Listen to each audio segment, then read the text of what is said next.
Hi, this is Sarah. And this is Rachel. And this is the Rippah Diaries, a podcast where we rip apart, episode by episode, the Vampire Diaries. Warning, this is a rewatch podcast, which means we always talk about things through the lens of spoilers. Yeah, definitely. This week we're talking about Season 3, Episode 17, Break On Through. We'll get more into it, but Alaric's crazy. Let's just leave it at that. That's our little one-liner at the top. Yeah. Like, we've been shifting perspectives in the season from being about the originals and all the drama that ensues into now this like through line that's been happening in the season of like council members dying, and now we officially know it's Alaric doing it. Serial killer is Alaric. So starting right off at the top, we're gonna be like figure out why that is and like trying to understand what's going on. That of course takes us to the Mystic Falls Hospital, where this first scene has always been so iconic to me. I know. It's so memorable. Alaric is lying down in like the bed of an MRI scanner, like he's about to go in the little machine, and you see in the control room Meredith is explaining to Elena that she's just looking for anything physical that might explain his behavior, aka killing people. Maybe it's a tumor or some other like physical anomaly. You know, you've heard real stories of that happening. You're like, maybe it can make you crazy, because if it is something physical, then maybe Meredith can treat it and like prevent it. If it's not physical, they'll figure out if there's something else to do, aka Bonnie will get a call. But yeah, we see the technician slide Alaric inside of the machine, and inside there's like a little mirror, and he's just staring at his own reflection that's like right above him. Back to Elena and Meredith. Elena's asking when Meredith started to suspect that Alaric was the one that was actually killing people, and she reveals that it was when he told her about the ring, which was forever ago. But it was because she had remembered her grandmother telling her the story of Samantha Gilbert and how she wore this ring and it made her go crazy. She, you know, makes a little joke about how, I don't know if you know this, but the Fells are notorious busybodies, which I thought was really, you know, funny. It's a bad situation, but they're lightening it up a little bit. But anyway, Elena asks then, like, if Meredith knew all of this, why did she even protect Alaric? Valid question. We even debated that maybe last episode or the one before. I think so, yeah. And Meredith says, because I'm a doctor, I don't like to see someone hurt by something they have no control over.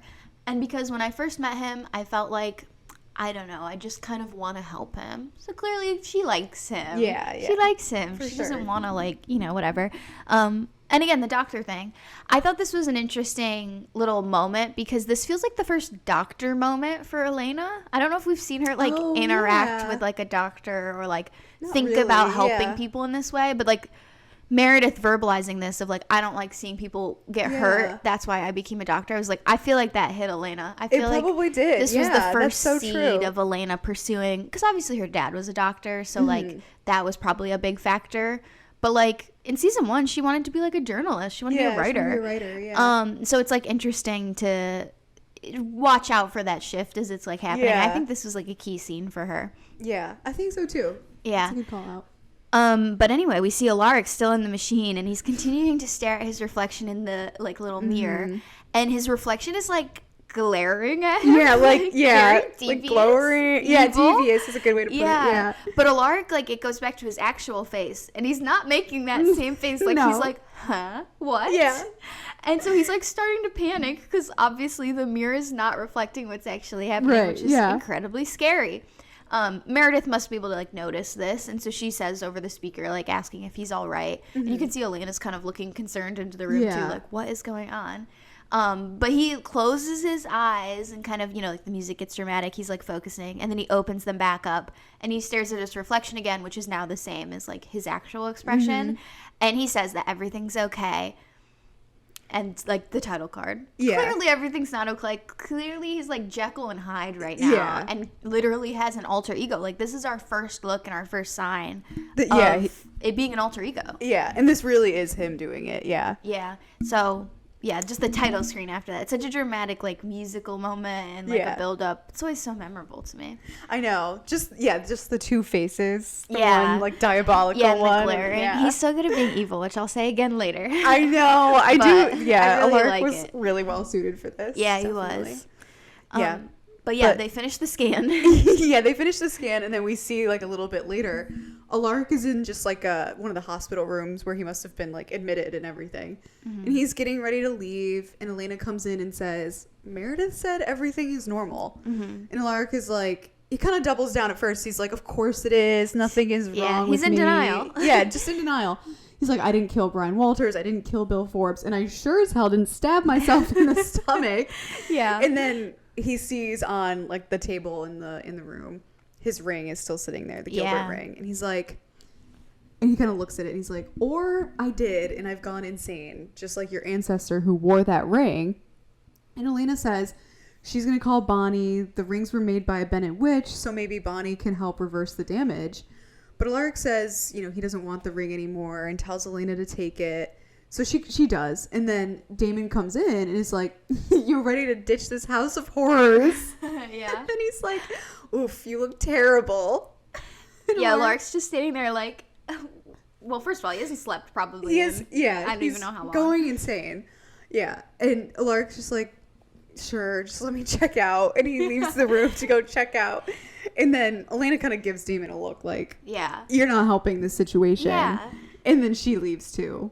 And then we see she's walking out to her car and Damon is following her out. And Damon is like, don't worry about him. Take him out for chicken soup. Get him a martini. Make sure he doesn't kill anybody. Yeah, so easy. Yeah, just whatever. It's fine. And Elena is like, what is wrong with you? Like, how could you go out with Stefan and like go feeding like it's a vampire pub crawl? Damon is of course like, oh right, I thought we were talking about Alaric. Of course we're talking about Stefan. It's always about Stefan. Yeah. And Elena was kind of leading and not really looking at him, so she stops and turns around and walks up to him and is like, you stood there and let him feed on an innocent girl. And Damon also takes a little step closer to her and is like, actually I didn't let him, I made him do it. Yeah. And Elena is like, why would you make him do that? And Damon says, because we're vampires, Elena. We need human blood to survive. We're predators, not puppies. Of course. At least he's owning up to his mistakes. Yeah, at least he's not trying to be like, oh, just got out of hand. Yeah. At least he's just owning it. But then Elena says, you know, Stefan found a way around all of the bloodlust and everything before. Mm-hmm. And Damon says, Stefan has built himself a delusional wagon, which he has repeatedly fallen off. What he needs to learn is control. And Elena, you know, says, you know, Stefan was once in control when he was drinking like the little small amounts of her blood every day. And Damon is like, yes, back when you two were in love and it was all rainbows and unicorns. Obviously, he's not having this. And Elena's like, I'm just saying, maybe you're not the right person to be teaching Stefan about self-control. And then she gets into her car and gives Damon another look before Damon kind of walks away. Yeah, she kind of got him with that one. She did. She did kind of get him, definitely. Yeah, he's definitely not the king of self-control to be preaching any of this. Yeah. But anyway, going to our other sort of dramatic plot line for the next couple episodes is at Abby's house. Mm-hmm. Bonnie comes out of the house and sees that Caroline is kind of just arriving and she's got a cooler. They say hi to each other and Caroline tells her that she lucked out at the hospital because they just had a blood drive. She's like being all playful and says, I got some O negative, some A's, and my personal favorite B positive. I just love the idea you could have a favorite blood type, like whether it's just in name or in flavor, I don't know, but it's just funny as a concept. Yeah. But Bonnie doesn't laugh at that because she is just watching Abby and Caroline notices her too, and Abby's just standing in her garden like looking at, there's like an empty bird bath. The plants look pretty dead and sad. Like everything looks very it doesn't look too good. No. It's a dead garden for sure. Definitely. And Bonnie tells Caroline that she made Abby a daylight ring and that she's just been standing out there all morning since then. Clearly, Abby isn't taking any of this well at all. Yeah. And Caroline points out, like, it's only been a few days. Abby's still adjusting. And Caroline and Bonnie go to walk to meet Abby. And Caroline says hello to her. And she asks her if she wants to come inside to have a drink. And Abby just doesn't even answer. She just says, I can't feel it anymore. My garden, it's gone. I can't feel anything. Clearly so distraught, and she just walks past them back into the house. And Caroline looks to Bonnie and is like, like she doesn't understand what she's talking about. Mm-hmm. And Bonnie explains that witches have a connection to earth, to nature, and to life itself. And so clearly, like when Abby died, she lost that connection. Mm-hmm. And Bonnie cups her hands on both sides of a dead plant. Like she bends down and holds this plant and she starts to say a spell. And suddenly the plant like starts to bloom like all these like beautiful like purple little flowery things. And that's when Bonnie explains that when Abby became a vampire, she lost it. And she just says, I don't know how to help her. Yeah. So, struggling. They are struggling. They are really struggling. Yeah, not going well there. And it will continue to get worse throughout the episode, unfortunately. Yes, it will. But for now, we have to check in with the Wickery Bridge reconstruction. Oh, yes. Yeah. The famous Wickery Bridge, or infamous at this point. Yeah, infamous for sure. Yeah, they had the restoration fundraiser like a few episodes ago, and now we're seeing the funds have been raised. Yeah. Probably all funded by the Michelsons. Yeah, that's true. Little do they know. Yeah, little do they know. And construction workers are all over the place. Like, people are there. They're going to do like some speech, all this stuff. And Alaric, Meredith, and Damon arrive, and Damon kind of looks at Rebekah, who's talking to Carol. And Damon tells Alaric that Rebekah is up to something. And Alaric is just like, why are we here? What are we doing here? And Damon says, Rick, the world can't just stop because you're an accidental psycho killer. Fair. Which is true. And Meredith is like, do you have any tact whatsoever? And before Damon can give a witty comeback to that, Carol comes up to them and asks Alaric if he brought the sign. Mm-hmm. And Alaric seems like he has no idea what she's talking about. Yeah. She must have agreed on this with Dark Alaric. Yeah. But he seems confused. And Carol is like, the restored Wickery Bridge sign, the history department promised me you'd have it today. Mm-hmm. And Alaric is like, no, I don't have it. It slipped my mind. Sorry. And Carol is like, okay, well, like, fine. It's not the end of the world. We'll unveil it, like, when it's all done, when the bridge is all done. And she kind of walks off. And then Alaric and Meredith just agree to get out of there. They don't want to be here. But Damon sees Sage and says, you know, I'm going to stick around for a little bit. And Alaric kind of asks who she is. And Damon says, like, a blast from the past. And then Alaric and Meredith leave. And Damon approaches Sage while Carol is making a speech in her hard hat. I was like, she's always, I love her. She loves the cosplay. She does. I love her. She's in her, she's doing her little speech. And Damon approaches Sage, and Sage is like, Damon Salvatore, my favorite student, which Damon answers with a, Sage, my hottest teacher. Yeah. What are you doing here? And Sage says she's just passing through, but Damon is like, nobody just passes through Mystic Falls. Come on. And then Rebekah walks up to them and is like, look what the cat dragged in. Because as we know, these two do not like each other. Yeah, catty. Sage is a slut. Yeah, in Rebekah's eyes, yeah. Yeah. And Damon tells Rebekah to be careful because Sage used to beat men for sport. And Rebekah is like, she always was quite common. Yeah. And then she asks Sage what she's doing here. And Sage says, well, I heard Finn was finally freed from that casket your rageaholic brother, Klaus, kept him in.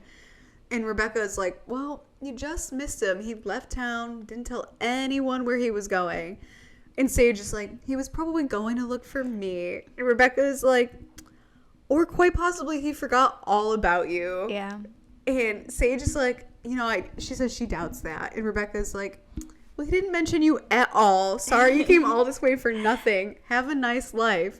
Then Rebekah walks off and Sage like makes a comment to Damon. She's like, God, I hate that elitist original bitch.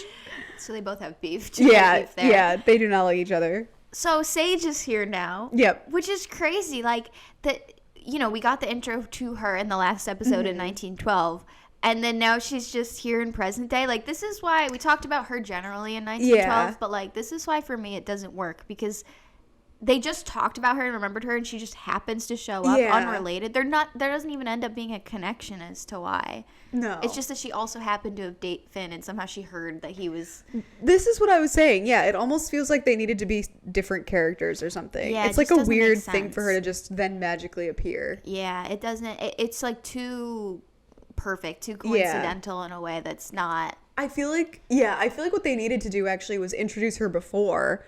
Like, she comes back in like 16 or maybe the end of 15 and they're like, she could be the serial killer, like, and then she's just actually back for Finn or something. Yeah, that's true. I don't know. But yeah, I agree. It's weird that, we were just talking about you. That's crazy. Yeah, we just remembered you after 100 years and now you're here. That's funny how that works. Yeah. It just doesn't work that well for me. But as much as gotta call out the writers for that one, I also have to really like flowers to the writers on this scene too, because of course we get the little hint of the Wickery Bridge sign. Yes. Which in story technique, this would be called like a Chekhov's gun situation. Yeah. Where they introduce this little thing. It feels like it doesn't matter. Just kind of dismissive comment. Yeah, it's just a random little sign that Alaric's working on. Mm-hmm. But of course we are waiting for that metaphorical gun to go off. Yes. And that it's going to end up being hugely significant to the story.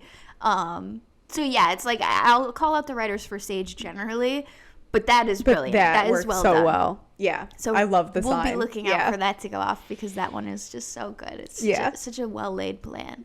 But of course, we've got to check back in on Stefan at the Salvatore house. He walks into the parlor with a blood bag in his hand, and he's like pouring it into a glass when he hears footsteps, and we see it's Elena. She's appeared. She's got a book in her hand, and she stops, like, realizing Stefan is there, and it's just like an awkward hi. He kind of like puts down the blood bag, clearly like doesn't want to be caught with that.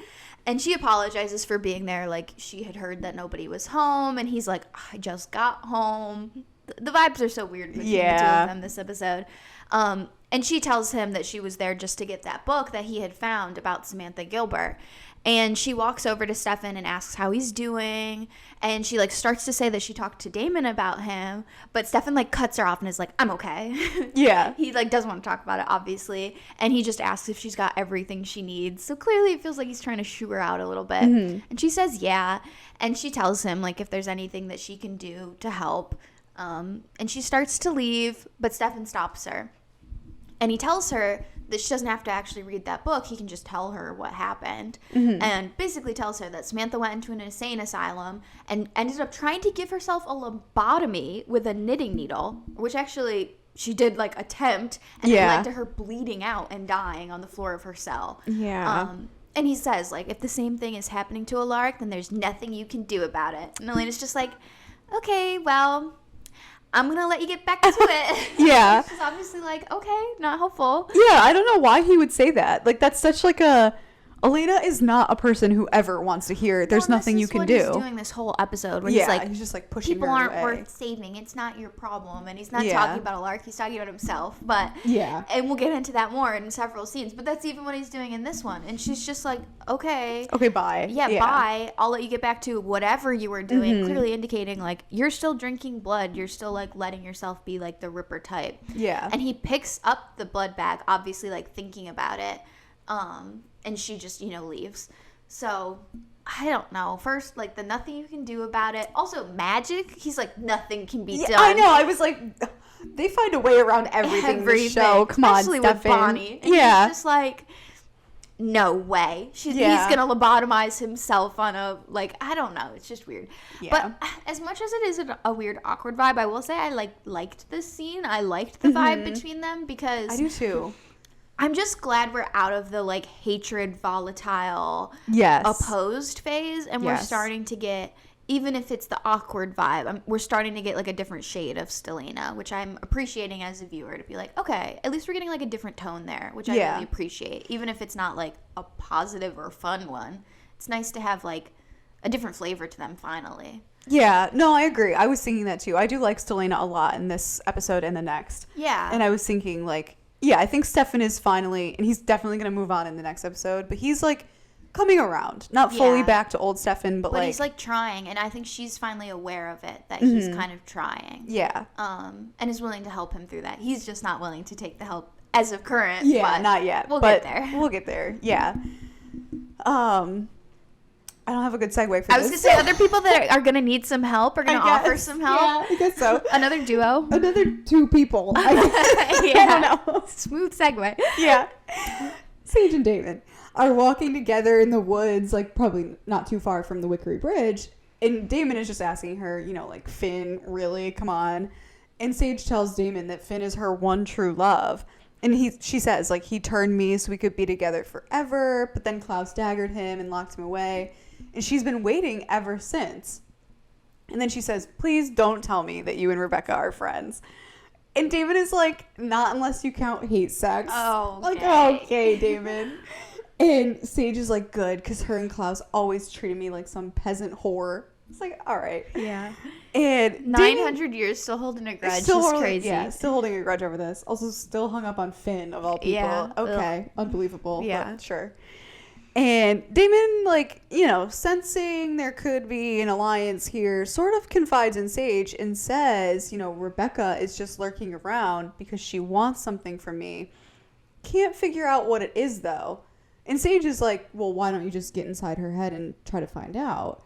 And Damon is like, there's no way. She's too strong. Like, it's not possible.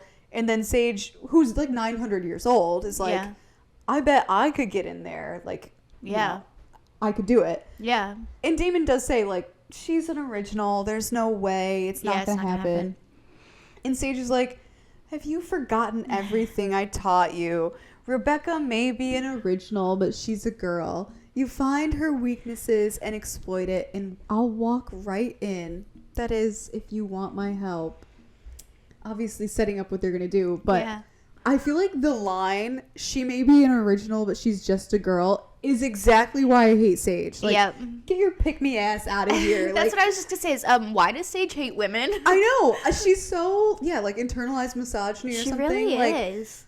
I don't know. I mean, she does end up doing basically the same thing to Damon. Like, she does get in his head also. So I'm like, maybe she was just but it's all for a man. It's all for a man. It's all for a man. He's just a man. Like, this is why, like, everybody likes to hate on Rebekah, and Rebekah is kind of hateable. But at the end of the day, Rebekah is a girl's girl. Rebekah is a feminist. She's always, a woman could easily kill a man. She loves to hype up girls. Even if she has select girls she hates, she still is a girl's girl. And Sage is so not. Sage is like, that's my man. Like, that's all I care about is getting my man back. Like, she's so unlikable. She is. No, I know. Like, Jules level unlikable.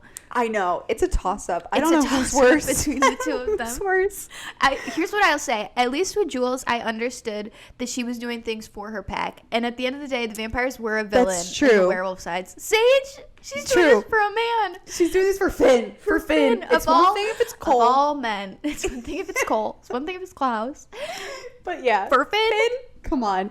Also, she literally has not seen him in 900 years. He's been in a box. Like, girl. How are you that down bad? I just really don't understand. It's one thing to be like, I heard he's back out. I want to check in and, like, catch up and see if maybe there's some feelings can be rekindled. She's like, he's my one true love. What? He wants me. I know he wants me. Like, that whole conversation with Rebekah earlier when he's like, she's like, nope, I know. He's looking for me. He loves me. He's out there looking for me right now. No, he hasn't thought about you once. Yeah, stop being so delusional. He's trying to get himself killed. Like, he doesn't care. He doesn't care. He's so, I don't know. Yeah. We'll get more into them in the next episode. But of course, we have to continue with their plan of they, like, must go back to the Wickery Bridge fundraiser situation. And Rebekah is at the drinks table, which is just full of lemonade. The founders apparently love lemonade. Me too. I was going to say same.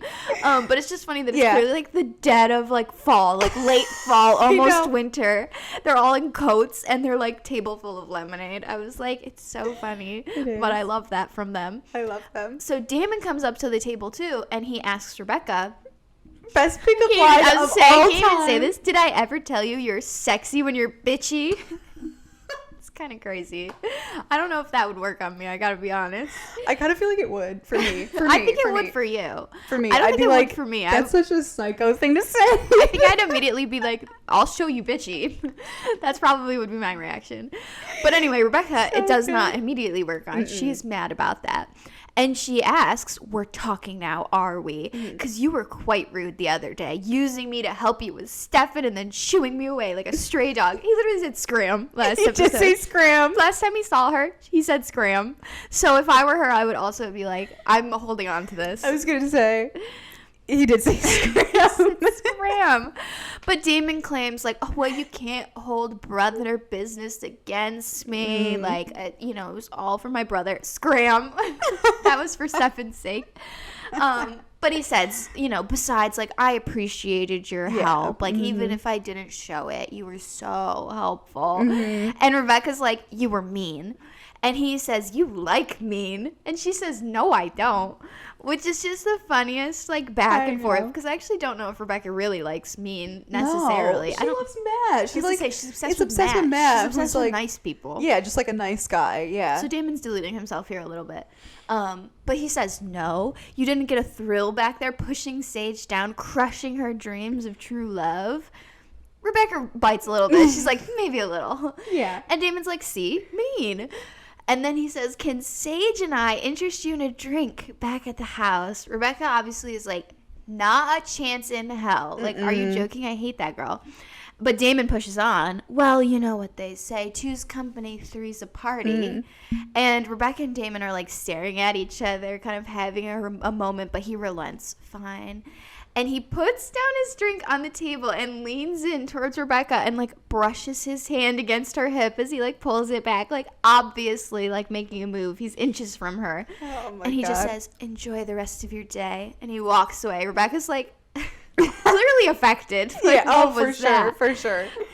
Yeah. You can only be a feminist to a certain point, and then it leaves your body entirely, unfortunately. That's true. Yeah, good banter will get the strongest of us. Yeah, it really will. But anyway, not having as much of a fun, silly, playful time. No banter. No banter. Jamie is at Abby's house in the backyard, like, chopping wood with an axe when Caroline walks up to him and is like, "Haven't seen you up at the house. Abby's been asking for you."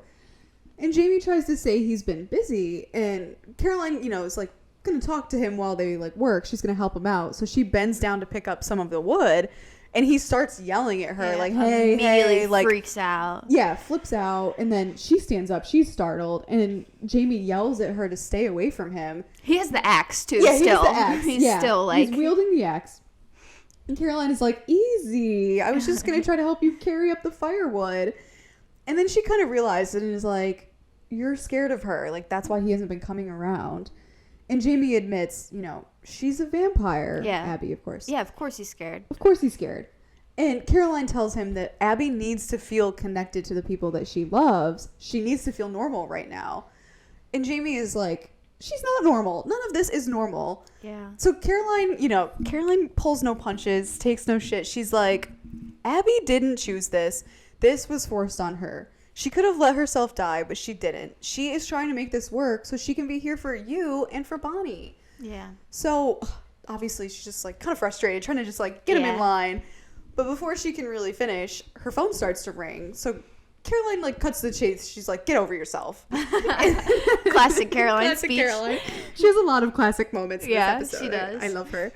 And she kind of walks away to take the call. And it's Elena who says, you know, "Bonnie's not returning any of my calls." And Caroline tells Elena, Bonnie is still mad. And, like, seriously, the classic Caroline, seriously, Abby's transition has been a little rough. So she has a lot on her mind. And Elena just says, like, she understands, but something really terrible has happened to Alaric, and Elena really needs Bonnie's help. Like, Bonnie is their last hope of keeping him from clearly, like, fully going off the deep end. Yeah, and, like, I feel like it's so obvious that this is really serious because Elena has been respecting the Bonnie barrier for, like, the last episode or so, where it's like she's upset, she doesn't like it, but it's fair that Bonnie needs space. But she's like, "Okay, actually, I have to interrupt the space now." We have no choice. Yeah, we have no choice. This is desperate. As was mentioned, Bonnie will always get the call of, like, gotta come help. Unfortunately. So to the problem itself, Alaric, at the Gilbert house, he's sitting at the dining room table, reading through Meredith's files on him, and Meredith walks over to the table with 2 glasses and a bottle of whiskey. Feel like drinking isn't gonna help. Okay, that was my immediate thought. I was like, should he be drinking? Definitely I no. feel like no. First medical advice during anything. If you've ever had any mental health issues, any health crisis of any physical or mental sort, no alcohol ever. Yeah. Also, she's a doctor. Yeah, I know. There were a few things where I'm like, "Meredith, you're a doctor. This is so crazy that this is how this is going down." But yeah, I had the thought. I was like, when he killed Brian Walters, he was allegedly, like, blackout, like, talking to her until 2 a.m. So, like, seems like there could even be a connection. Oh, 100%. Yeah, or if even, like, they don't know if it happens when he falls asleep and drinking makes him sleep. You know, like, there's, like, 1,000 things. And drinking adds such a different variable that it's insane that she's like, "Here we go. Here, just have a little nightcap." Just have half a bottle. Yeah, no big deal. Also, she called him an alcoholic, a borderline alcoholic in the last episode. She's aware. Wouldn't you be like, we got to wean off of this if you're potentially a serial killer also? But oh my god. Apparently she thinks it's not an issue. She's wild. He's a walking red flag, and she's like... she's still there. I'll fix him. This is how desperate the dating situation is nowadays. She's still there. Yeah, it must be bad in Mystic Falls. I'm sure it's bad in Mystic Falls. It's like, this is the last possible guy. Yeah, I'm sure everyone their age is already married, has kids. For sure, for sure. Anyway, Meredith says that he shouldn't be looking through the files, but Alaric says it's the truth, restraining orders and all. And he says that it is his life and a series of police reports. And she tells him, like, you don't strike me as an angry guy, which sounds weird given everything that's going on, but you don't. And he explains, like, I was stupid when I was younger. But listen, it's not like these guys didn't have it coming. And he, like, goes through and explains, like, well, this one broke a bottle over a bartender's head. This one hit his girlfriend. And he looks at another one. He's like, well, this guy was just a douche. He just sucked. But still. Yeah. And they're, like, laughing about it. And he says that everyone has, like, a dark side, basically, that they have to deal with in some way. Some people meditate for it. He just chose to become a vampire hunter. Casual. And she comments, like, a semi-retired vampire hunter. And he admits that he was the one that killed her cousin, Logan Fell. He, like, you know, is, I gotta tell you something, it's very serious. And she seems, like, a little upset at first, but she ends up saying, like, the vampire thing, it's not my fight. I'll use their blood for what I need. I'm gonna leave the judgment to everyone else. Which is really interesting take, I feel. Yeah. And it's interesting that they felt the need and he felt the need to tell her about Logan. Yeah. Because it's so, like, irrelevant now, but... I know, I, like, forgot that Alaric was the one who killed him. It feels like the only reason to do it is to try to build, like, an actual relationship for them, which is kind of crazy considering that we know it's not really gonna come to any fruition. Ever go anywhere, yeah. So I don't know if that was kind of a way to fake us out, where it's like, look, they're building real connections and telling each other the truth. I don't know. It's interesting. But anyway, so she says, you know, it's not her whatever to pass judgment, but she does say, although I've been kind of wondering why you never drove a stake through Damon's heart.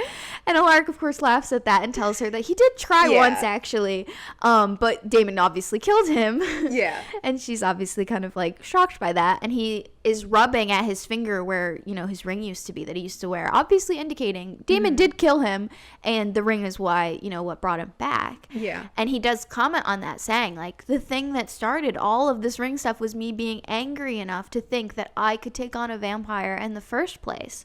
And Meredith ends up taking his hand and puts it in, like, both of hers, and she just smiles at him, clearly there to comfort him and be there for him. But I guess confirmed on what we were debating in the last episode, Alaric is just a Batman vengeance type who's I will seek justice through non-legal means. Yeah, I guess. I don't know, I was thinking about it. I was like, I guess I'm okay with this explanation because it does, like, fit with his character, I feel. Yeah, he's always beefing with people on behalf of other people. Yeah, he's defending people all the time. Which is how we met Meredith. True. He almost fought Brian for her. Yeah, he's coming. But the restraining orders... Yeah, the restraining order thing with Isabel is weird. The only excuse is that Isabel is a weirdo. They're just like, Isabel. But, yeah. Which I guess works, but it's questionable. Definitely questionable. Yeah. But anyway, we'll come back to Meredith and Alaric. But we got to check back in with Stefan. And at the Salvatore house, we see Damon walks down into the basement where the blood cooler is and sees Stefan drinking a blood bag, like leaning over the cooler, and there are multiple blood bags scattered on the floor. So things aren't going great for Stefan. No. He's fully back in it. He's in his Rippah era kind of still. Yeah, vicious cycle. Yeah. Always back to this. Exactly. Always back to this. But not as bad as it could be, I guess. Yeah. At least it's blood only bags. like 3 blood bags, not like 20. Yeah, so. And it's blood bags, not there's people. Something. So, yeah. But anyway, Damon is just like, come on. Like, darn it. Not this again. It's like, shit. He's like, slow down, brother. And then Damon walks over to Stefan and, like, takes the blood bag out of his hand. And Damon is like, control. Remember? Like, it doesn't matter whether it's blondes or blood bags. Same principles apply. You have to be in control. And Stefan just asked Damon what he said to Elena this morning. And Damon is like, oh, okay, I get it. Like, you're sublimating, you're stress eating. You two deserve each other with all of your pining and moping. And Stefan moves toward Damon and is like, I asked you a question. Oh, yeah, he's squaring up. Yeah, he's looking for a fight. And Damon tells Stefan, I told her what she already knows. You're a vampire and you drink human blood, and to get over it. Yeah. And Damon closes the freezer on him and is like, which is the same thing I'm telling you. own it, live it, love it. Stop being ashamed of who you are. And Damon goes to leave, but Stefan grabs his arm and pulls him back. And Stefan says, do me a favor, Damon. Next time you talk to Elena, keep me out of it. And Damon is like, gladly. Now, unless you're interested in a Sage Rebekah sex sandwich, I suggest you make yourself scarce. You could barely get that line out. Yeah, I look it up. I barely got it out, but not Damon kicking Stefan out so he can have a threesome. Say Damon or poor Stefan literally being sexiled. Yeah, in his own house. They're grown men in a huge boarding house, and he's like, leave. We need the whole house. I was gonna say, you don't need to be around for this. To be fair, with vampire hearing, you probably would be pretty unbearable, but still. That is what I was thinking. I was like, the vampire hearing does explain it, but I was like, oh my god, poor Stefan. What's he gonna do? Go hang out at the grill? I guess so. I don't even know. Just sit in the woods. Be like, I gotta work myself up to eating a squirrel again. Like, I don't even know. He's got no other friends at this point. He's really isolated himself, unfortunately. So. Yeah. Oh, poor Stefan. But anyway, speaking about some isolated people, storylines, Abby's house, Bonnie is cooking in the kitchen, and Jamie comes in and she makes a joke about not knowing who he is. Clearly she hasn't seen him in a minute. And he says, I'm the guy who lives out back, you know, the one you're not related to. They're trying to force this on us so bad. I was going to say, crazy that they were like, let's remind them that they're not related so that we can have them hook up and nobody will be like, nobody can say nothing about it. I hate it. Yeah, it's really uncomfortable, unfortunately. Yeah. But he tells her that he talked to Caroline, which Bonnie is like, that means Caroline lectured you. And he's like, yeah, but I needed it. Abby has always been there for me, and now it's my turn. And Jamie holds up 2 pieces of firewood that he was carrying, and he says that he was planning to make like a fire, build a fire. And Bonnie's like, yes, that'll distract from my cooking, so perfect. Yeah. So he goes into the living room and starts working on the fire, and Abby comes in and sees him, and he gets up and he tells her, I'm so sorry, Abby, I'm sorry about everything. And Jamie hugs Abby, and they have a nice moment until the classic newbie vampire moment where Abby clearly smells like Jamie's blood, clearly is picking up on that, and obviously can't resist and ends up biting him. Of course, Jamie screams, and Bonnie runs in, and she immediately uses the migraine spell on Abby to get her off of him. And so she lets go and like falls to the ground, and Jamie falls to the ground, and Bonnie rushes over to him, and everyone just looks immediately like horrified that that just happened. Yeah, so not great. Things are getting worse there, unfortunately. As bad as that was already, it's now like way worse. Yeah. So not good. No, not good at all. Also, not good. Just not good. Just bad, just cursed. Yeah, just truly cursed. At the Salvatore house, we're setting the vibe. We're setting the tone. There's a man definitely compelled to play the piano. Yeah. And Sage sits next to him while Damon is uncorking bottles of wine. He starts pouring some wine, and Damon is basically like, all right, Miss Seductress. Like, where's Rebekah? Where's our victim? And Sage tells him to be patient. Between Rebekah's craving for affection and her pathological fear of being left alone, our little get-together is too tempting. Like, she'll be there. Yeah. And then Sage bites the wrist of the man playing the piano and feeds on him a little bit. And Damon says, Finn's gone, you know. And Sage stops feeding, and she's like, I choose to believe otherwise. Delulu. Yeah. And Damon is like, he strung you along for 900 years, didn't bother to call, he's gone. Which not that he could call, but yeah, I was gonna say, he doesn't know what a phone is. He's never seen a phone. Also, if I were him, I would be like, she's not alive anymore. It's been 900 years. I'd be like, there's no chance. Or she's married with, I was gonna say kids, I guess she couldn't have kids, but she could have a whole life established for all he knows. Exactly. I wouldn't call her either. No. And Damon hands her a glass, and Sage says, you know, the Damon I used to know was also holding out for someone. And Damon's like, yeah, I was. And Hope's a bitch. Get out while you can. Yeah, exactly why he's acting like all of this is his experience with Catherine. Exactly. And Damon pours wine into her glass, and then the doorbell rings. And Sage is like, oh, the sweet chime of desperation. You know Rebekah can hear that, too. I know. That's what I thought, too. I was like, she could definitely hear her say that, but okay. And Rebekah enters the room with a bottle of wine, holding it up and saying she stole it from Niklaus, who stole it from a queen, but she's not sure which one. And she kind of looks around, and she's like, this is depressing. What happened to the party? And Sage gets up and walks over to Rebekah and takes the bottle and says, it just arrived. and then she breaks the neck off the bottle of wine, and the music starts, and Damon and Sage start to dance together, which must have been the most awkward thing in the world to film. Yeah, because you have to do it with no sound. Yeah. Which also, the thing, like, diegetically is interesting, too, is, like, it's a really cool song playing. It's a great song. But they're dancing to a guy playing the piano. So, Yeah. and the way they're, like, dancing is so sensual. It's like, just imagine that. Someone please do an edit. Maybe we'll do an edit of that scene with just, like, a little piano, like jazzy. A classical song, yeah. It doesn't fit at all. It's so funny. No. Yeah, it fits with, like, the song that they play over it. Yeah, but not with like what's probably actually being played. No, definitely not. But anyway, Rebekah is kind of like watching them dance together, and then she sits down next to the guy on the piano bench, and she bites his neck and starts to feed from him. And then Sage kind of gestures to Damon, like, go over to Rebekah. Yeah. And so he does, and then Sage kind of like flops on the couch. And Damon says to Rebekah, how about a duet? And then he starts to grab the man's wrist and feeds from him as well.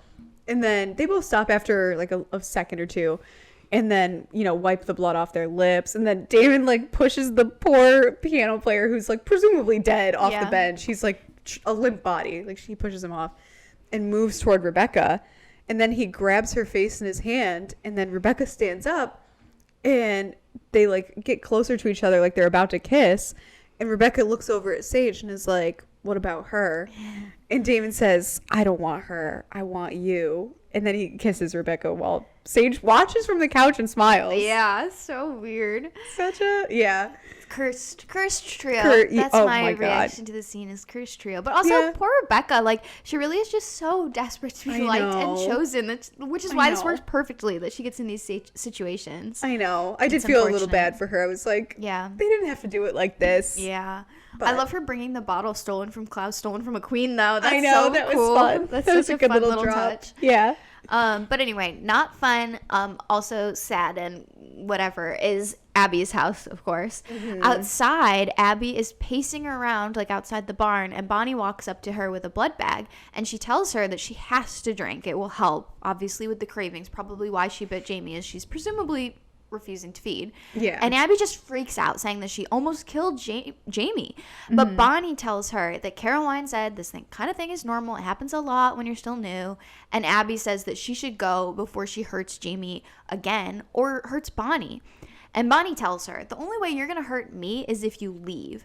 Don't give up on this. Not again. We can make this work. Mm-hmm. And Abby takes the blood bag from Bonnie, and Caroline comes out and approaches them. And she tells them that Jamie's fine. Nothing a little blood couldn't help. And Abby thanks her, and Caroline tells them that there's something that she needs from them now, a favor. Mm-hmm. Abby's such a bailer. We'll come back to this, obviously. But the fact that she's already suggesting, like, I should leave. I should just go. That'll fix everything if I just leave. Like, sure. I don't understand how they at all thought we could like this character or wanted us to like this character. No. And maybe they didn't, but I don't know. I guess, maybe they really just were not, like, ever trying to get us to like her. But, she's so hateable. She's so hateable. Like Abby never does anything that makes me like her. No. She even comes back a couple times, and I'm still like, Abby. Yeah, she's just one of the worst. Which, on the scale of Mystic Falls parents, there's a lot of bad ones. But she's definitely in that bottom. Up there. Yeah. Or down. However you want to rank it. She's in the bottom 5 for sure. I don't know. And we're facing some real bad parents. So I don't know. That says something. Yeah. She's pretty much terrible. Yeah. I guess Esther and Michael are probably worse. But that's true. Barely. That's true. But anyway, back at the Gilbert house, Alaric is pushing a pad of paper with, stuff written on it towards Elena and is like, this is a list of all of my bank accounts, passwords, where to find my will, how to contact my family, all this stuff, just in case this doesn't go my way. But Elena pushes the pad back towards Alaric and is like, don't even think that way. And Alaric says, Elena, I need to know that you and Jeremy are going to be okay.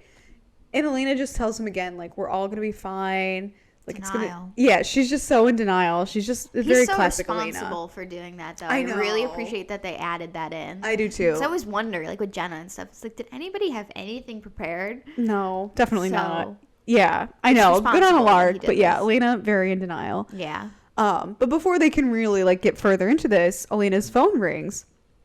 And it's Caroline who tells her Abby thinks that Bonnie can reverse the damage of the spell. And she explains, like, this can happen to witches who get obsessed with dark magic. They lose control and start acting out their darkest impulses. And Elena kind of like walks away from the table to like, you know, finish up the call. And she tells Caroline, thank you. And then Caroline tells Elena that she's going to stay with Abby, but that Bonnie is on her way to come help. And at this point, Bonnie walks up to Caroline at the house and said, like, kind of like asks to talk to Elena. So Caroline is like, hands Bonnie the phone, and then she goes to like talk to Abby. And Bonnie takes a deep breath and starts to talk to Elena on the phone. And just says, like, you know, she doesn't make small talk or anything. She just says, like, I need a personal effect of Alaric, something he wore before he started wearing the Gilbert ring. And Elena says, like, she'll get something from him. And then she says, I'm so sorry for everything. Thank you for doing this. This is, like, the first time they've gotten to talk since all went down. Yeah. And Bonnie is still not really ready to hear all of this. She just says, like, be ready to do the spell as soon as I get back. Like, we have to work fast. Mm-hmm.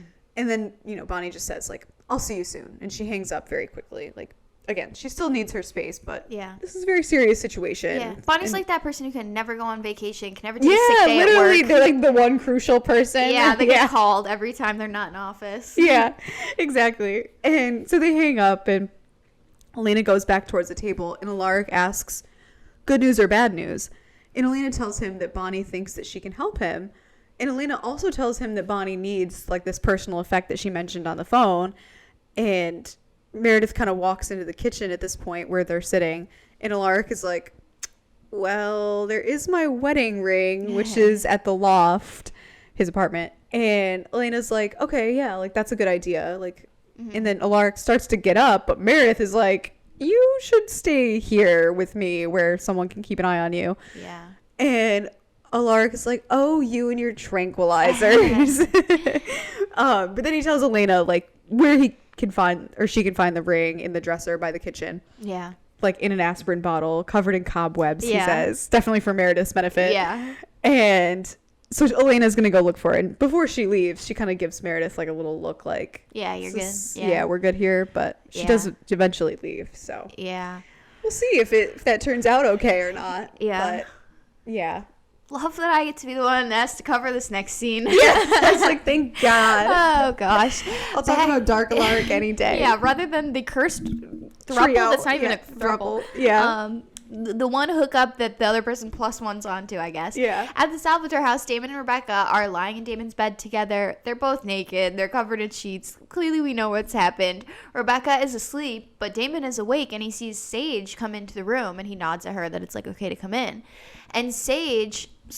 which first of all, backtrack. Sage had to just wait around while they were having sex. She's like fully clothed. Yeah, like clearly she just like they had that little smirky moment where it was like, okay, I guess they're gonna have like a threesome, but then no, I guess Sage really just sat on the couch and watched them make out, and then they just left at some point and hooked up, and Sage just kind of waited until she heard Rebekah fall asleep, which is crazy. She's out there like reading a book. She's like, yeah, just biding her time, whatever. Anyway. Literally crazy. Sure. But she comes in and she walks over the bed and sits down like next to Rebekah, and she places her hand on her head and gets inside Rebekah's head, and she's like smiling, clearly indicating that she's finding something. Yeah. And Damon asks her what. And Sage just puts a finger to his lips to stop him before he can even like really say it, because obviously they don't want to risk waking up Rebekah.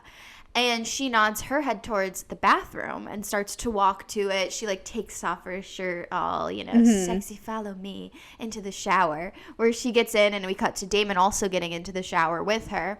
And, of course, he wants to know, like, what did they find out? And Sage, like, is, like, whispering to him. Obviously, they still have to stay quiet for Rebekah's sake. And she tells him, I told you if you got her comfortable enough, she's an open book. Again, not a girl's girl. And Damon moves closer to her asking, are you going to torture me? Are you going to tell me what she's up to? And Sage says, I'd rather show you. And they start like making out. And as through the makeout, she's passing him visions, I guess, of what she found. And he sees the memories that Sage saw when she like touched Rebekah. And it's the scene of Rebekah explaining to class that there's another white oak tree, and then talking to Carol and finding out that that white oak tree probably got cut down, and that the Salvatores are the ones that have the ledger, which it actually cuts off right before it mentions the Salvatores have it, because Damon obviously realizes. He breaks the kiss, and he looks all happy, like, towards Sage, like, obviously realizing that there's another way to kill the originals, And obviously realizing that he's the person that this is what Rebekah wants from him. He's the person with the info on where that tree went. Which I love that they leaned into the vampire mind trick thing here. Yeah. I find it so interesting. It's one of those things, it almost doesn't make sense in a way, but I like really appreciate when they lean into the it's the same as compulsion. It's like the mind control. It's interesting whenever they enhance it, especially when you bring in an older vampire like Sage, who has had time to like hone the skills of that. So it's a brilliant way to like find this info out and introduce it. Cut to later in the library, Damon is looking through the books, obviously looking for like the milling records. And he's still wet with a towel, like, wrapped around his waist, just dripping everywhere when Sage walks in. And Damon tells her that their family made one of their many fortunes from selling lumber, which is why Rebekah's been around, obviously, looking for these, like, records that he has. And he's, like, looking through, and he's saying that the record will tell him exactly where the wood from that specific tree went. And Sage goes upstairs to distract Rebekah, obviously, so that Damon has time to look for this. Which at first I was like, Damon is smart enough for sending, like, Sage away. Like, he knew to send her away. He's really learned a thing or two about a thing or two. No. We'll see later. So Sage does go back upstairs, and Damon ends up finding the milling archives, and he pulls out the one specifically from 1912, and he flips through it, and he finds exactly where the tree was shipped to. The old Wickery Bridge. Of course. Dun, dun, dun. The classic. Which, also, I have to say, he pulls out, like, the 1912 ledger. What a crazy year in Mystic Falls. Wickery Bridge gets built and there's a serial killer. Iconic. Like, I know we just talked about 1912, so it's kind of fun to make it happen in that year also. Yeah. But it's pretty... It's interesting. I don't know, I guess... Yeah, how did he know it was 1912? He must... I mean, he was around. He must have remembered that's when it was getting... Yeah, but he knew it. A specific old white oak tree got cut down that year. I guess. Yeah, They're making some leaps and bounds. Oh, there's some jumps here. He definitely would have had to have looked through every book to figure out where like a big white oak tree. Yeah. I don't know how he knew it was 1912, but anyway, he finds it anyway. It's Wickery Bridge. Yeah. Sure. Anyway, looking for Alaric's personal effect, Elena like walks up the stairs to Alaric's apartment, and she gets up to where his apartment is, and she's surprised to see Stefan there, leaning against the doorframe. And Stefan is like, I missed you at the house. Alaric told me you'd be here. And Elena is like, you made yourself perfectly clear this morning. You don't want to be around me. And she walks around him to like open and unlock Alaric's door and go in. And Stefan says, like, I'm not trying to hurt you. I just can't be who you want me to be right now because I'm not in control. And Elena asks why he's there then. And they kind of go inside at this point. And Stefan tells her that he did some more digging around on Samantha Gilbert. Like, founding families were pretty good about destroying their records, but he did find a couple newspaper articles, and she apparently killed 2 people while she was in the institution that they ended up putting her in, a nurse and a guard. And Elena is like, okay, so she was a psychopath. We already know. And Stefan says, okay, but she was also under suicide watch, like no personal effects, no jewelry. And Elena realizes... So you're saying that the violent behavior can still happen even if the person isn't wearing the ring? And Stefan just kind of nods in confirmation. Yeah. Why would Stefan leave Meredith alone? Like, he stopped by the house, apparently. Yeah. Knows he's not wearing the ring. And he's like, Meredith's fine. I gotta go talk to Elena. Like, he just wants an excuse to talk to her at this point. Clearly. Yeah, why would you not stay and just stay with Alaric until Elena gets there? Especially if Alaric was like, oh, she's grabbing my ring and coming right back. He was like, I gotta tell her this in private. Yeah, what? It really is so crazy. Also, why did they assume in the first place that taking off the ring he'd be fine? That seems crazy to me too. I'm like, once you're bad, aren't you kind of bad? Like, I don't know. That's what I thought too. I was like, it's not... Because they've said before, like, they think it's, like, the dying and coming back. It's not the ring making you crazy. Because Jeremy's not, like, instantly insane. It's, like, Alaric has died, like, 1,000 times. Yeah. So I feel like... clearly not the ring. The ring opens the door. Once you've gone through that door, once you've accepted that into your head, that's that. Yeah. So, and also, they've got the tranquilizers and stuff ready. So, clearly they shouldn't be assuming that he's fine anyway. But yeah. I don't know. For whatever reason, they needed this, and this was a big reveal. Yeah, sure. But of course, we'll see it is a big reveal, because if you didn't assume it, it's going to be an issue. At the Gilbert house, Alaric is asleep on the couch, and Meredith is in the kitchen. She says that she's going to, like, make coffee, because she's asking if he's still awake. And this wakes him up. but it's not Alaric. No. It's a dark Alaric. It's dark Alaric. And so she offers to make him coffee, and he gets up and goes into the next room, and he starts looking through Meredith's bag, and he finds the tranquilizers in it. So he gets them out, and they're like shots, needles. Of some They're sort. like the little syringes. And syringes. And he just like presses out all the liquid on the floor. He picks up one, and then he does the same thing with the second one. It's so epic, so immediately evil. The score is fantastic. Yep. You're immediately like, this guy is scary. This is our first real scene of Dark Alaric, and I'm already scared of him. But again, why they were not taking more precautions, keeping their precautions secret, is crazy. Yeah. And they continue to do this. Also, I guess they're kind of operating out of the assumption that, like, when he sleeps, he flips or whatever. But also, why aren't they sleeping? This is like the alcohol thing where I'm like, it feels like not sleeping would also just make this worse. I don't know. I don't know. They're just running under so many assumptions and not being careful at all. No. Especially considering they're all the ones on the list as founding family members. That's who he's going after. They're keeping him. Why would they keep him constantly under, like, Stefan or Damon's surveillance? Like, somebody's more so than just someone who's stronger than him. Yeah. Which Meredith with the tranquilizers probably would have been okay. But also, like, and I'm going to say this in a later scene, why is she not still strapped up? She needs, actual weapons on her. Yeah. Why doesn't she at least have, like, a syringe on her? Yeah. There's too much trust that he's just fine. Yeah. It doesn't make any sense. But speaking of too much trust, actually. Yeah, truly. We see back at the Salvatore house, Damon has gotten all this information, so he's just burning the ledger from 1912. Obviously, too risky to just keep it around. And Sage comes in and tells him that Rebekah left, and then she asks if he found what he was looking for. And Damon says yes, and proceeds to tell her everything that he found. Yes. And, like, all of that information isn't in public record, so Rebekah will chase her tail, so it's fine. Why he would tell Sage any of this, I don't know. This is what I was saying in the last scene where I was like, at first I thought he was so smart for sending Sage out of the room while he, like, looked at this to go look. No, he tells her all anyway. Yeah, it doesn't matter. It makes no sense. Why he trusts her, I don't know, because Damon's usually way smarter about that. He knows not to trust people with info, but for some reason he's like, Sage can be trusted, which what ends up happening in this scene is exactly, like, how did he not come to that conclusion, but... Yeah, I don't know. Because this I feel like is obvious, but she says, she's like... So all of the wood from the underside of the bridge is basically a weapon that could kill an original. And he says yes. And she's like, well, you see how this could be a problem for me, right? And Damon is still by the fire, but then he looks at Sage and gets up and starts walking over to her. And it's like, why? Because of your true love, Finn? Let me tell you something. I met the guy. You will not miss him. And Sage rushes over to Damon and says, I will rip your head off in 2 seconds if you take one more step. And Damon is like, all right, let's make a deal. You let me kill Rebekah. I consider Finn untouchable. You guys walk off into the sunset together. And Sage asks, is that a promise? And he says, yes, it's a promise. Why did he not connect the dots? He knew that she was in love with Finn. I know. He knew that. Meaning she is not an ally. She does not want the originals dead. Even if she doesn't, he doesn't know, obviously, at this point that she's gotten in his head.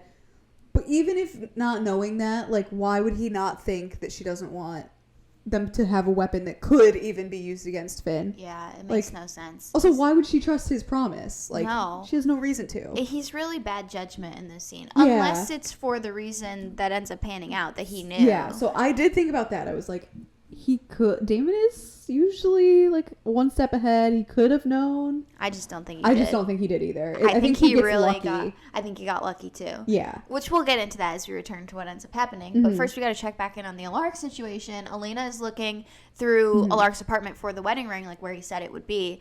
But obviously, they're having some issue finding it for some reason. And Stefan asks Elena, like, what if Bonnie's spell doesn't work?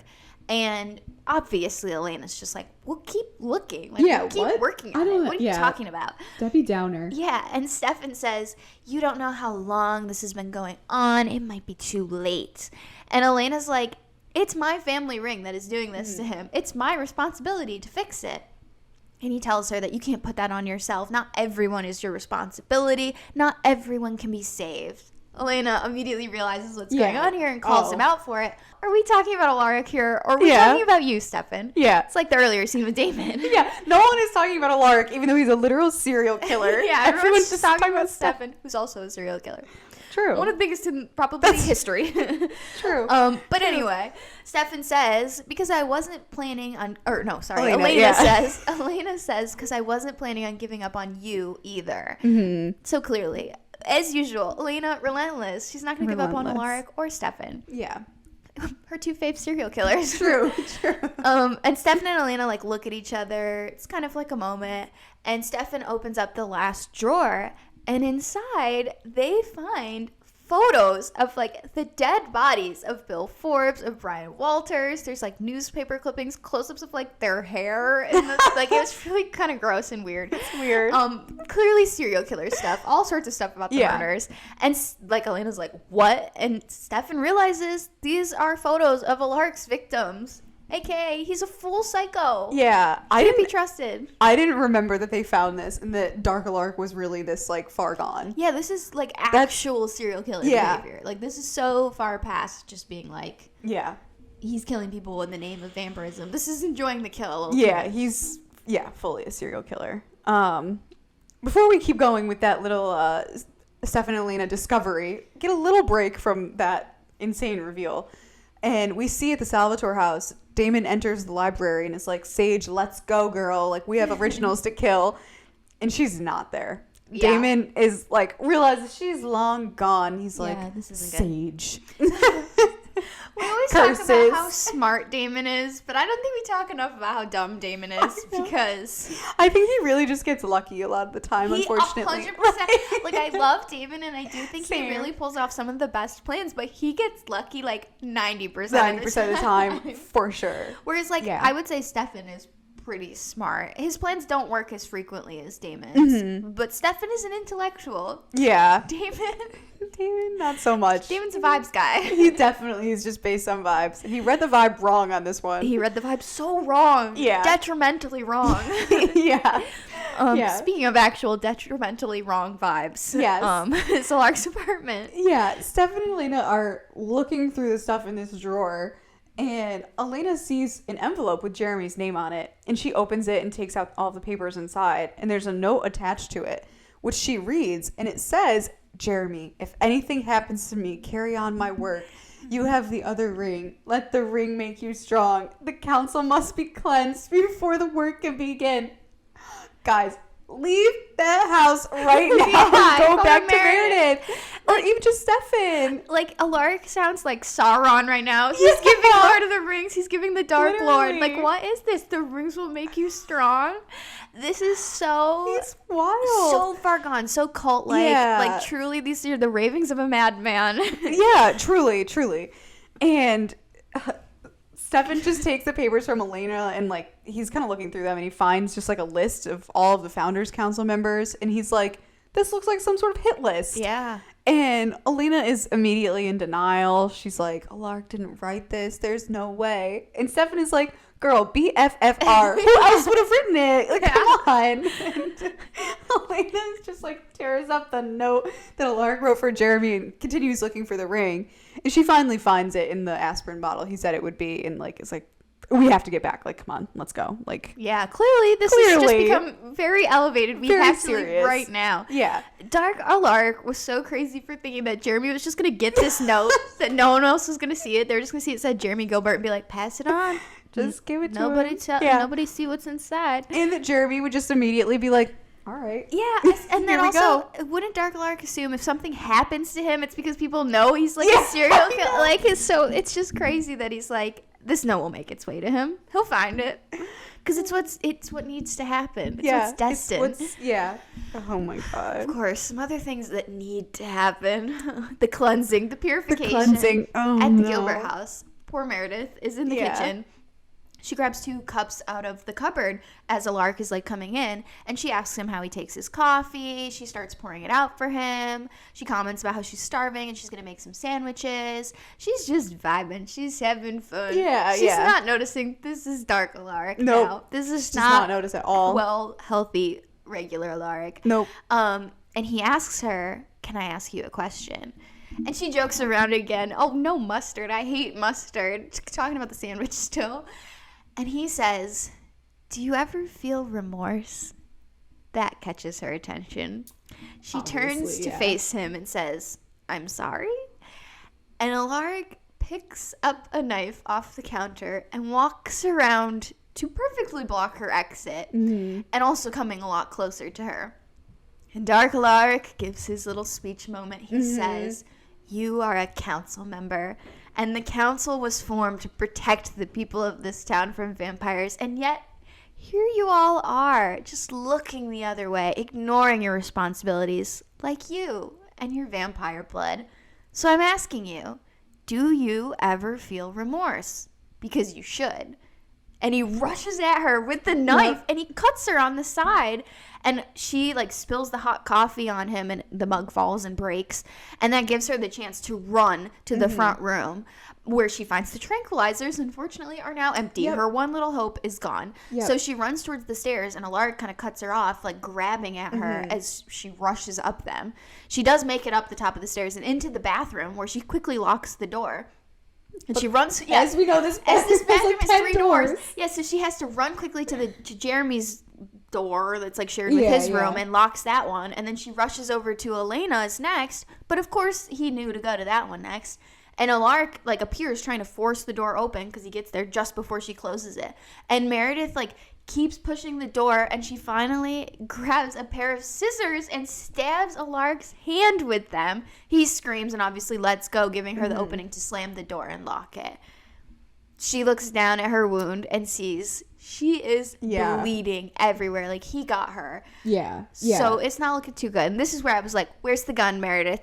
Why are you not strapped up? Why were we not prepared for this? I really, don't know. it's crazy. But as bad as it is, I'm so glad we have Dark Alaric. I know. Like, Klaus Alaric really proved that he deserved this sort of villain arc. He's very effective at it. He is. He's very, very good. I do like Dark Alaric. I love this, like, chase scene. It's Me too. It's so well done. Yeah, I do really love that.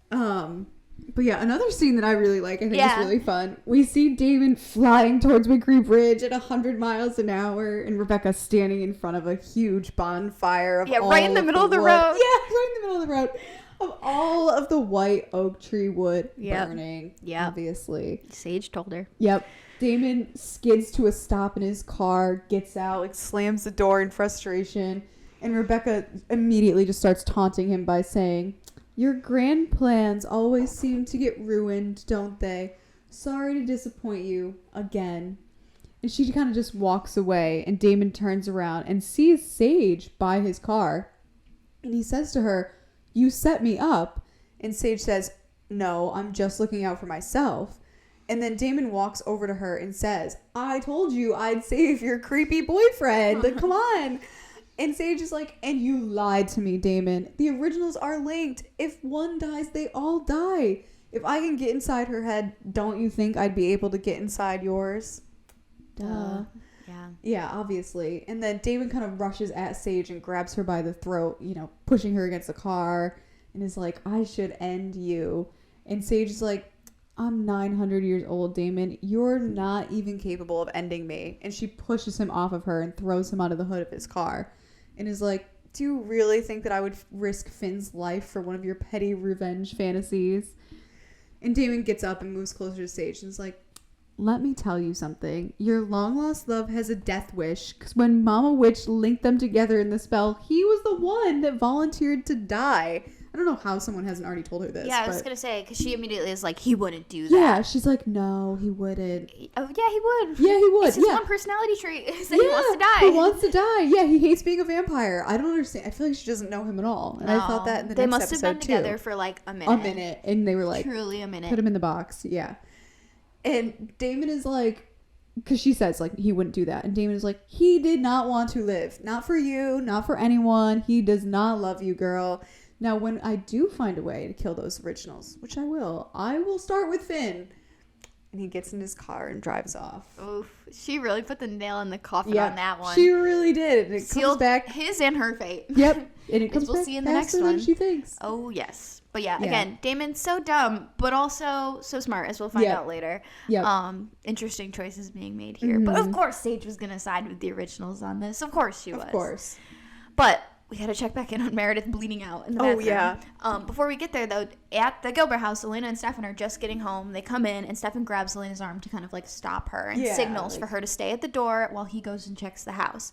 Gives me season 1 Elena vibes. I appreciated that.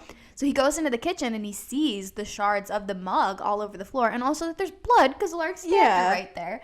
So obviously already not good. Mm-hmm. So Elena closes the front door behind her as Alaric comes down the stairs, and he's like wrapped like a cloth, like a towel around his hand, and he's like looking all cheerful. He's like, "Hey there," and Elena's like, "Hi, where's Meredith?" Yep. And she, I think, immediately knows something's up. She at least knows, based on what she found at the apartment, not to trust him. Mm-hmm. And he's definitely like acting a little irregular. I feel like he's so sad boy right now because he's been killing people, and he's suddenly like, "Oh hey." Yeah. Now going? He's like chipper. Yeah. It's definitely weird. Suspicious. And so Alaric makes an excuse that Meredith got called into the hospital, so he just left her there, which is also so weird. So Elena just kind of nods. And she notices, like, Alaric's hand is all wrapped up and asks him what happened. And he blames that he dropped a mug, like, oh, clumsy, whatever. And he asks, did Stefan catch up with you? She knows this is not looking good. It's too fishy. So she's quick with a lie and says no. Yeah. You know, she didn't see him. And Alaric comes down the stairs getting closer to her. And he asks if she found the ring. And again, she lies, saying she couldn't find it. And he gets right in front of her now, and he says that he'll just have to go out and look for the ring himself then. Mm-hmm. And clearly he's about to, like, kind of go for the door right behind her when they both notice at their feet, unfortunately, the knife. The blood-stained knife. Covered in blood, Yes, is right on the floor, right at them. Mm-hmm. And Elena looks down, too, noticing what he notices, and he looks back up at Alaric, who's now staring at her, obviously. Yeah. The facade dropped. Yep. Alaric is about to lunge for the knife when Stefan appears and grabs him from behind and puts him in like a sleeper hold. Mm-hmm. And Elena's like, don't hurt him. And Stefan's like, I'm trying not to. Yeah, just putting him out. Just putting him to bed. Yeah. Eventually Alaric does pass out, and Stefan like lays him down on the floor, and Stefan seems to sense that like there's something going on. Mm-hmm. Like you don't know exactly what it is at this point, but obviously Stefan is a shark in the water. He can smell blood from a mile away. Smells the blood. Yeah. I'm surprised he didn't smell it as soon as they walked in, but maybe he did, which is why he told her to wait. I don't know. But anyway, he like senses something and looks up the stairs, and he tells Elena that she needs to come with him upstairs because he's going to need her help. Mm-hmm. So they go up. Stefan breaks the bathroom door open because it was obviously locked, and Meredith is now sitting on the floor covered in blood. She's bleeding out everywhere. Yeah, she is dying. She is near death. Definitely has lost an unsafe amount. Mm-hmm. And Elena turns on the light and rushes into her, and Stefan is obviously very affected by this amount of blood. Like, he looks like he's about to vamp face, like he's definitely feeling this. When Elena looks at him, and he just like goes back to normal, and he jumps back into action, biting his wrist and feeding Meredith his blood to save her life. Mm-hmm. This was the trial that Stefan needed at this point, to care more about saving a human life than feeding from one. Yes. And especially in front of Elena, especially with Elena there. Like, this is such a key moment, I think, for him. I think so too. And it's changing. Yeah, because he toasts to himself later. Like, he's definitely, like, proud of himself. Yeah, this was big. This was an accomplishment for him. Yeah. And so Elena is reassuring Meredith and telling her that she'll be okay. And Stefan gets up and leaves the bathroom. You can only push it so far. He can't just still hang around. Yeah. Which, again, this is where, like, the Elena dynamic is really interesting to me. It's interesting how they have these sort of moments of... They're not reinstating a romantic relationship, but they're reinstating a supporting sort of friendship. Yes, and like definitely. I don't know. There's such a vibe there of a connection that is more important than a romantic relationship, which we'll go into, in the next one. It's going to continue. Yeah. Yeah, but... That ends that crazy night. Yeah. After that, it's bedtime. Yeah. Alaric's been choked out. He's asleep. And we do see, like, the next morning, Alaric is asleep in a bed, and... Damon is sitting in a chair kind of near the bed when Alaric wakes up. And Alaric is like, what the hell are you doing here? And Damon says, just making sure the witch didn't turn you into a toad or a block of salt. Bonnie did a little spell, obviously after he had been knocked out. Nothing to worry about, just enough to keep the killer in you at bay. And Alaric kind of like, flexes his hand that was cut and is like, looks at it and is like, did something happen? And Damon is like, let's just say you have an alter ego hell-bent on killing council members. So we're going to pack up some of your stuff. We're going to go to the loft just for a little bit, just like a little house arrest. All good. Like, he's trying to, you know, make light of it, of course. Yeah, such a buddy of like, we're going to hang. Yeah, it's going to be fine. Yeah. It'll be fun. Exactly. We'll watch movies. We'll do nails. It's fine. That's what he's giving. Yeah. And Alaric, you know, he must on some level know. Like, he's like, where's Meredith? Something happened. Yeah. Yeah, and Meredith was watching him last night. Exactly. And she's not there right now. And he asks, and Damon just says, like, she'll be fine. Yeah, he kind of pauses. He has this look on his face that's clearly like, eek, I gotta give him bad news. Yeah. This is not good. Yeah. But does say she'll be fine. She said, yeah, it just says she'll be fine. Imagine waking up and being told, your alter ego stabbed your girlfriend last night. Yeah. She's okay. Nearly to death. But Yeah. she's okay. And then, you know, they kind of are still upstairs. And we see downstairs, Elena is doing the dishes when Bonnie enters and says, you know, hey. And Elena turns around to talk to her. And Bonnie asks her if she's okay. And Elena says she's fine, and Bonnie just kind of starts to explain that Abby said all of the dying and coming back to life might have chipped away at Alaric's psyche, like we said, making it easier for the darkness to come in and take hold. And then she holds up, like, the bottle of dry herbs and is like, you know, Alaric can take these twice a day. They're the binding element of the spell, so if he keeps taking them, like, hopefully he'll be good. And Elena goes over and picks up the container, and Bonnie says, you know, she'll get more. She and Abby are going to work on the garden. Yeah, she's kind of smiling. Yeah, smiling, like, maybe you know. this isn't so bad. Maybe Yeah, it's okay. you know, hoping that maybe they'll get to a better place and they're on their way. And Elena asks how Abby is even doing. And Bonnie says, you know, it's been rough, but I think she'll be okay. And then she does say she's going to go back and stay with her for a little while because it'll give us a chance to work things out. And Elena puts down the container and starts to tear up and just starts to apologize and says she's sorry, she didn't want this to happen. And if there was anything she could do to make things different, you know, and she kind of trails off. And Bonnie just embraces Elena and says, I know. Yeah. I love these two. I know. And Elena says, just please say that you forgive me. And Bonnie says, of course I do. Yeah. Yeah. So sweet. True friendship. I feel like, you know, this is something I've noticed in my life too, where it's like kind of easy to be mad at a friend when you're holding them at a distance. Yeah. But as soon as you're like face to face, it's like, I love you. It's impossible okay. to be mad at you. Yeah, it's okay. It's one thing to be like holding a grudge for a week because you're not talking. But Yeah. then it's another to be And, like, like, yeah. actually, you're my bestie. Yeah, it's okay. Yeah, it's funny. But yeah, the ring. I have to talk about the ring for a second because I guess the ring is made with dark magic. So the more you die, yeah. but like it seems to indicate that you don't necessarily have to die with it on because it's dark magic. It's like when a witch uses dark magic, it's just like around you. But by dying, you're opening that bridge more and more and more, making it which is why Alaric got affected so early. But Samantha Gilbert presumably only died with it on like once. Yeah. And that was enough because she probably wore it long enough that the dark magic was still connected to her. I don't know. I find that very interesting. Yeah, I don't know. Yeah, because realistically, how many times did she actually die? At least once. At least maybe the ones that we know. twice, But still, yeah. how many supernaturals were there in like 1912? So Yeah, I don't know. I don't know. But anyway, interesting. Yeah, we got to check back in at Abby's house where Jamie and Caroline are out in the garden planting new herbs. Mm-hmm. And Jamie thanks her for helping with Abby and says that Bonnie's really lucky to have a friend like her. And Caroline tells him, well, I went through the same thing once with my dad, but it didn't really work out. Mm-hmm. So, you know. And poor Caroline, I'm glad that they acknowledge that this is hard for her too. Like, she literally just lost her father for the same reason. Yeah.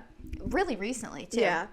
Also, I hate to say it, but Caroline and Jamie have more chemistry than him and Bonnie. I was thinking that. It's really unfortunate. I was kind of thinking that too. Yeah. I don't know what it is. Well, okay, the sibling Candace, thing really kills the Bonnie thing for me. how near they are to being siblings. But also, Candace really does have amazing chemistry with, like, most people. That's true. Like, unless they're giving nothing. Nah. No. And unfortunately, Kat has a lot of chemistry with people too, but they never let her have They chemistry never with give the it to ones her, she yeah. actually has chemistry with. Like, Yeah. have you ever seen an interview with Kat Graham and Paul Wesley? They've got chemistry. Ooh, I have to look that up later. Stefan and Bonnie are never allowed to have chemistry. No, of course so not. Yeah. it's interesting. But anyway. Anyway, yeah. Caroline gets up changing the topic, saying that Bonnie can use her magic to make all the herbs bloom.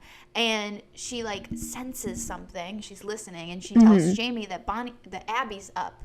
And we see Caroline go inside, and she finds Abby sitting at the table with all of her stuff packed, and she's sitting there writing a letter. Caroline obviously immediately realizes Abby is writing a goodbye letter and is about to ditch. Again. And she says, "You're leaving?" And she scoffs and she says, "You're kidding me." Yeah. And Abby complains, "I have to. I don't know how to do this." And Caroline calls her out. Do what? Be a vampire or be a parent? Because I can help you be a vampire. I can teach you self-control. But being a parent, I mean, that's all on you. Mm-hmm. Bonnie grew up without a mom because you ran away once. But now you have an eternity to make up for it, and you're just going to throw that away? And Abby claims she's better off without me. And Caroline says, no, she's not. No one is better off without their parents. She wants to make this work. Please, just stay. And Abby gets up and takes her bag and says, "Tell them I'm sorry." And she just leaves. So confirmed, Abby sucks. She's the worst. Feel vindicated for everything we've said about her so far this season. I know. All of this, like, coming between Bonnie and Elena, which, again, they're true besties. They'll always find their way back. But, like, all of this crap over Abby. And she's just going to leave again. Like, it's... Yeah. Like, I get awful. it. She's her mom. She'll love her no matter what. But I'm like... It just wasn't even worth it. Yeah, she doesn't even deserve this. No. And it's so stupid because, like, you can sort of justify the, like, to protect Jamie sort of thing if I'll hurt him. Sure. Bonnie is surrounded by vampires, werewolves, hybrids, ghosts, whatever the flavor whatever. of the She's week in the is. world. Yeah. So that is not a valid excuse for abandoning Bonnie. No. So it's really not. She's so hateable. I know. She's so hateable. I just like, can't get past it. But I will say, Caroline... So lovable. Yeah, so what a lovable. good friend for calling out Abby like this. Like, yeah. Also, I love for her being there this whole time. Yeah. Like, most friends, if you just left them at your house with your, like, a mother who abandoned you and this guy that's sort of your brother, but your crush, but really. Not. Yeah, exactly. It would be like, don't leave me here alone.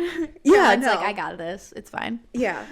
But then Abby twists it and, like, makes Caroline be in the middle of all this by saying, like, tell them I'm sorry. Yeah, now Caroline's has to deliver that news. Yeah, what? That's awful. Oh, Abby sucks so much. Abby sucks. But I love to Caroline. Some better family dynamics. Yeah, slightly. I mean, the bar is so low with them. The bar is so low. Yeah. But my favorite siblings, I think. Oh, other than the Salvatores. Definitely. Up there. But anyway, Elena is downstairs finishing the dishes in the Gilbert house, and she's all alone. Obviously, Alaric is on house arrest. Everyone has kind of left the house. And she goes upstairs and sits on that windowsill. And she starts calling someone. And Jeremy answers. And they say hello to each other. And Jeremy is like, "Are you checking up on me?" And Elena says, "Do you need checking up on?" And Jeremy says, "Well, I'm not flunking any of my classes yet. And I got a dog." You know, kind of saying everything's okay. And Elena just says... "Hey, have you talked to Alaric lately?" And he says, "No, why? Like, is everything okay?" And Elena starts to tear up and says, "Everything's fine. I just wanted to hear your voice." And Jeremy's like, "Okay, well, can I call you later? I'm actually about to go out with some friends." And Elena is like, "Of course, Jeremy. Go out. Have fun. Like, I just miss you." And he says, "Yeah, I miss you too." And then he hangs up. And Elena puts down her phone and cries. It's like, so sad. Yeah, and she's like tearing up throughout the call. They could never make me hate you, Elena. I know. This scene, I think, is my favorite in the episode. I really liked this scene. I really like at the start when, like, you know, Elena's just downstairs by herself and she's doing the dishes, and it cuts to this wide shot, just this huge empty shot of Elena just standing there. Yeah, she's so alone. It's such a great shot to symbolize that, like, she's the last one left standing. Everyone is gone. I see why she burns this place down. Me too. It's cursed. It's a lot of bad memories. Yeah. Good memories too, but like painful ones. Yeah. So yeah, poor Elena. She has to soldier so much. What is that called? Shoulder. Yeah, shoulder so much. Like, and so much of it alone. Like, Bonnie and Elena should just move in together. Just have a girl house. They can invite Matt too. Yeah. You can have the back shed. Like, I don't know. It really girl house, boy shed. Put him in the shed. Make Matt live in the garage or something. Yeah. I don't know. I know. Like, it's just really sad. It's horrible to see her going through this. I know. And that's where it's hard too when Bonnie's like mad at Elena that you're like, Elena's going through terrible stuff too. I know. They both are. They both are. And how do you compare one to the other? You don't, and you shouldn't. Yeah, no. So anyway, all to say, Elena's in a really sad position right now, but we got to leave us off with the win. Leave us in a good place. We're exiting on a high because this has been a lot of bad so far. Yeah, a lot of L's needed. A lot of L's. Now for a W. Salvatore house, Damon comes in to the library. He's holding like this big package that's wrapped up, and he sees Stefan sitting there drinking bourbon, and Damon comments about how it's too early for Stefan to be drinking. And Stefan says that he's having a little toast to control, which, like you mentioned earlier, is like he's proud of himself. Yeah. He had a good win today. He did good, yeah. And Damon tells him, if you're happy, I'm happy. And Stefan is, like, confused, asking, like, why are you even in a good mood? Yeah. Sage double-crossed you. The tree is a pile of ash. Alaric has got this psychopathic alter ego. Like, all in all, not looking good. And Damon tells him, you know, Stefan, I'm a philanthropist. I make the world a better place, restoring bridges, landmarks, and Damon picks up the package, rips the paper off of it, and it is the Wickery bridge sign that Alaric was restoring. And he says, historical signs made out of the same white oak as the Wickery bridge. And Stefan gets up, obviously shocked, looking at the sign and says, they think all of the wood burned. And Damon tells him, I sold my rage. Ooh, you should have seen me. And Stefan looks all hopeful as he realizes, we have a weapon. And Damon says, game's back on, brother. Let's go kill some originals.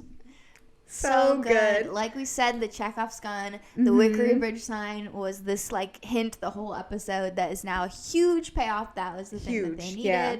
And so now Damon has got that big like win that they desperately needed. Yeah, definitely. So yeah. Wow. So yeah, but also crazy. We didn't really address. He, I guess, knew immediately to fake it with Sage and Rebekah that he had another piece. But. Yeah. It does kind of like leave open the possibility he always knew that this was gonna be the way this went down, or like that he had the safety. Even if he knew it was a backup immediately. Yeah. But obviously, better go to the source. Yeah.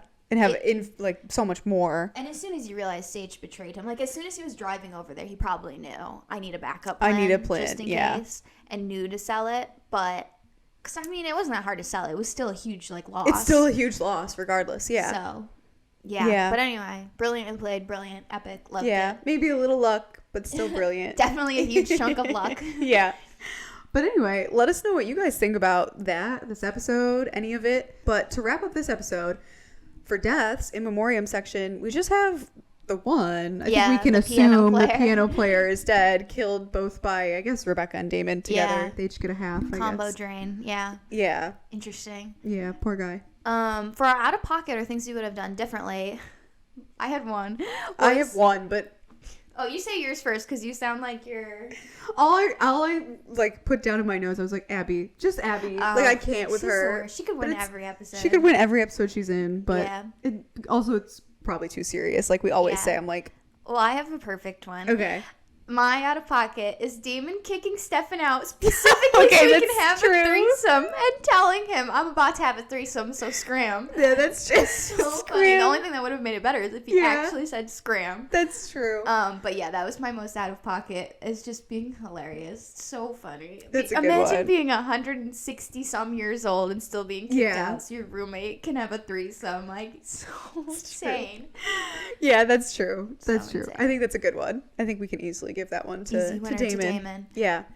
For quote, this wasn't like it's not a quote heavy episode. No, not a good like quote episode, not as much as others. But the one I did really like was when when Damon tells Elena about Stefan, that Stefan is building himself a delusional wagon that he's repeatedly falling off. I just thought that was like funny. The delusional wagon. I actually chose the same convo when Damon says, yes, back when you two were in love and it was all rainbows and unicorns. That was like the only one that stood out to me. But we could go with the delusional wagon too. I'm like, again, impartial. I don't care. Yeah, it's got to be Damon, of course. But yeah.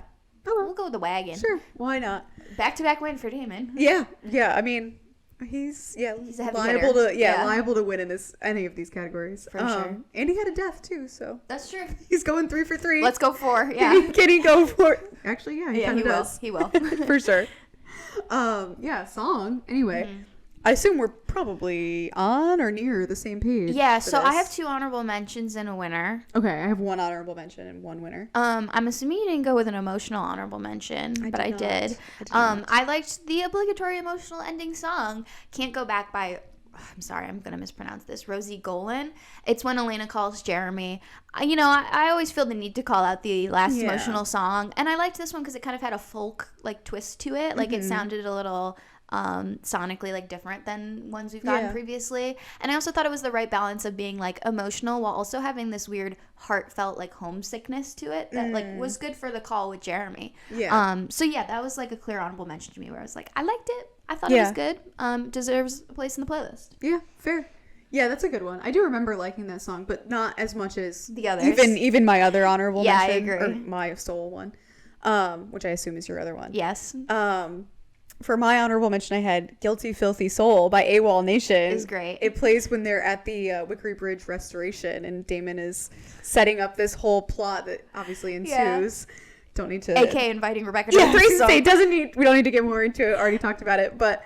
Yeah, I thought that the song was fun. It felt like it fit really well with the vibe. Yeah, it's a great setup for the cursed trio. Yeah, it really is. Also, AWOL Nation is so like this era. So it's just kind of fun. Yeah, it is a perfect fit. But of course, the win for best song is gonna have to go to the cursed trio. Absolutely, yeah. This is one of my favorite songs. In the season or generally, I don't know. It's like a one I find in my playlist a lot. Future Starts Slow by The Kills. This is when Rebekah arrives at the party and they actually like start it and Sage and Damon are dancing. It is one of my like favorites, I think, in TVD. It's a huge piece of our playlist, Vamping with Damon. And any song Damon dances to is immediately iconic to me. Iconic. Yeah. I was obsessed with this song in high school, which is kind of shocking considering the lyrics of this song. It's so good. And I still love this song. So I feel like it's fantastic. It's had a lot of staying power for me personally. So it's also testament that it's played during a horrible like ripping of people, and you're still like, it's fantastic. I love this song. Yeah. True. It's really able to push past the trio that it's associated with. True. Easy win to Future Starts Slow. That will be added to our best song of the episode playlist, where we have every single winner from best song of every episode to this point. We'll also add all 3 of those songs to our playlist, where we have all of our winners and honorable mentions for all of season 3 so far. So great music in both of those playlists. You can check that out, linked in our various bios and descriptions. You'll also find there our TikTok and our Instagram, where we always post fun polls, clips, memes, edits, all sorts of random stuff that you can get involved with, join the community, talk with other people, have a laugh. It's a good time. Yeah, and when you want to listen to the episodes, this week's, which you've already listened to at this point, but if you want to listen to any of them, I'm just trying to change it up. I always say the exact same thing. Refresh. If you're still listening, you already know I say the same thing, but you can listen to the podcast on Spotify, Apple Podcasts, and you can watch the video version on YouTube if you want to see some of our gestures, different things, background, whatever. So join us next week for season 3, episode 18. The Murder of One, which we find out is a lot more than one. Oh, yes. But one big one, for sure. Yes, it's a big one. Some iconic moments. So thanks for watching and or listening to this one. Hope we see you next week. Bye.